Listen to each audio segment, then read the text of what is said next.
সকলোলৈকে স্বাগতম জনাই আৰম্ভ কৰিছো আজি এটা নতুন কৌশল মৰমৰ ছাত্ৰ ছাত্ৰীসকলৰ বাবে বিশেষকৈ কাহিনীৰ যোগেদি কিছুমান ধাৰণা বুজাবলৈ চেষ্টা কৰিছো ইতিহাসৰ আশা কৰো মৰমৰ ছাত্ৰ ছাত্ৰীসকল তোমালোকে সহজে বুজিবলৈ সক্ষম হ'বা এটি কাহিনীৰ যোগেদি ইতিহাসৰ এটি অতি গুৰুত্বপূৰ্ণ কথা দশম শ্ৰেণীৰ বাবে আহাচোন কাহিনীটোৰ লগে লগে তোমালোকে এই বিষয়টো কেনেধৰণে আমি উপস্থাপন কৰিম লক্ষ্য কৰিবা শিৰোনাম কলা আইনৰ কাহিনী শীৰ্ষক কলা আইন এখন আইনৰ কথা কোৱা হৈছে যেটো আমাৰ স্বাধীনতাৰ আন্দোলনৰ এক অংশ হিচাপে ই পৰিগণিত হৈছে এতিয়া তোমালোকে চোৱাচোন ইয়াত কি আছে এদিন সন্ধিয়া যতীন ধৰিছে এটা সৰু ল'ৰা বৰদেউতাক বলিন ককায়েকৰ সৈতে কথা পাতি আছে বলিন ককায়েক এজন জ্ঞানী মানুহ আছিল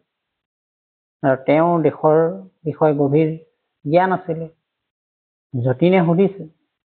ককা আমি সঁচাকৈ স্বাধীন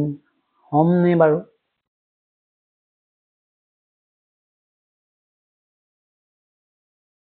বলিন ককায়েতে এটা দীঘল হুমুনি হাকাইলে ক'লে বাচ্চা স্বাধীনতা পোৱাৰ পৰিৱৰ্তে আমাৰ ওপৰত আৰু এটা ডাঙৰ বোজাহে জাপি দিছে ব্ৰিটিছ চৰকাৰে যতীনে কথাটো শুনি আচৰিত হ'ল কি বোজা ককা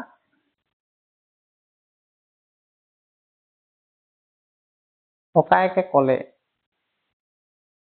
এইটো এটা নতুন আইন যাক আমি ৰাওলাট আইন বা কলা আইন বুলি ক'ব পাৰো এই আইনে কি কৰিব চৰকাৰক কোনো কাৰণ নোহোৱাকৈ যিকোনো মানুহকে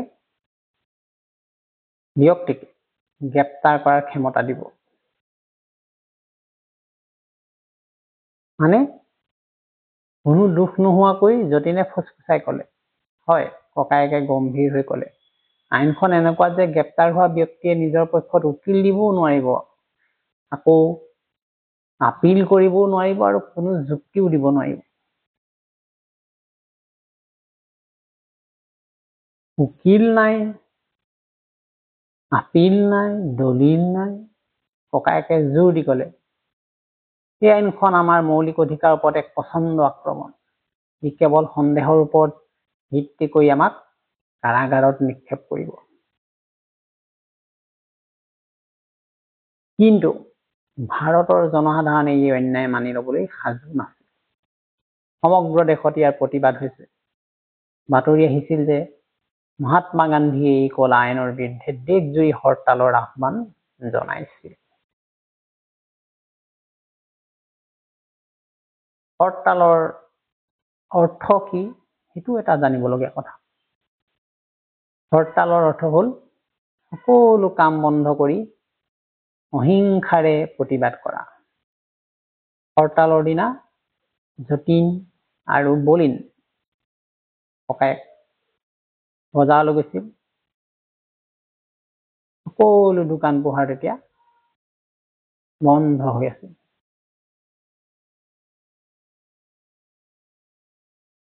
ৰাস্তাবোৰ শান্ত হৈ আছিল কিন্তু দেখা গৈছিল মানুহৰ মনত দৃঢ়তা আছিল তেওঁলোকে মৌনতাৰে প্ৰতিবাদ কৰি আছিল যতীনে অনুভৱ কৰিলে যে তেওঁ অকলে নহয় হাজাৰ হাজাৰ লোকে একত্ৰিত হৈ এটা ডাঙৰ শক্তিৰ সৃষ্টি কৰিছে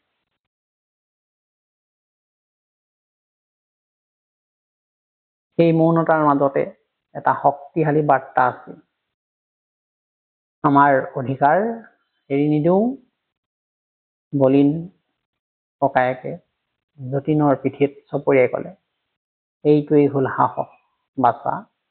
স্বাধীনতাৰ পথটো দীঘল, কিন্তু আমি আগুৱাই যাম। গতিকে ছাত্ৰ ছাত্ৰীসকল, দেখিলানে এটা কাহিনীৰ যোগেদি আমি সহজেই বুজিব পাৰিলো ৰাওলাট আইন কি আছিলে, কেনেকৈ ৰাওলাট আইনে আমাৰ স্বাধীনতা কাঢ়ি নিছিলে, মৌলিক অধিকাৰ কাঢ়ি নিছিলে, সকলোকে জেলত নিক্ষেপ কৰি ব্ৰিটিছ কৰ্তৃপক্ষই ভয় খুৱাই দেশৰ স্বাধীনতা আন্দোলনক স্তম্ভিত কৰিছিল।